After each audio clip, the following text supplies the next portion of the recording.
Hi friends, welcome to my channel Pasha's Infra developers.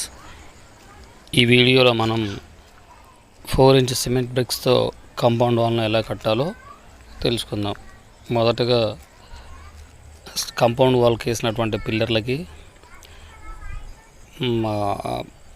మేము మా భాషలో నల్లమాల అంటామండి. అది పిల్లర్లో కొట్టడం జరుగుతుంది.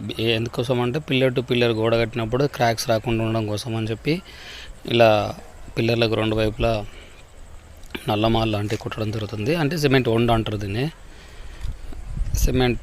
సిమెంట్తో పాటు వాటరు దాంట్లో మాల్ మిక్స్ చేసి ఒక మిశ్రమాన్ని తయారు చేసి పిల్లర్లకు అంటించడం జరుగుతుంది. దీంతో pillar to pillar walls cracks రాకుండా ఉండడం జరుగుతుంది. అలాగే ఈ సిమెంట్ బ్రిక్స్ వచ్చి 10 ఇంచ్ విడ్త్, 10 అంగుళాల పొడవు, 6 అంగుళాల హైట్, 4 అంగుళాల వెడల్పు ఉన్నాయండి. వీటితో కాంపౌండ్ వాల్ నిర్మాణం చేపట్టడం జరిగింది.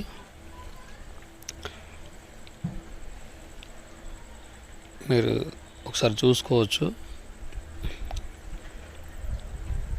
కాంపౌండ్ వాల్ మొత్తం 12 ఫీట్ డిస్టెన్స్లో పిల్లర్స్ ఇవ్వడం జరిగింది స్టాండ్ గట్టిదనం కోసం. ఈ కన్స్ట్రక్షన్ కింద చుట్టూ కూడా ఒక 9 ఇంచుల మందంతో లెంటెల్ బెడ్ వేయడం జరిగింది.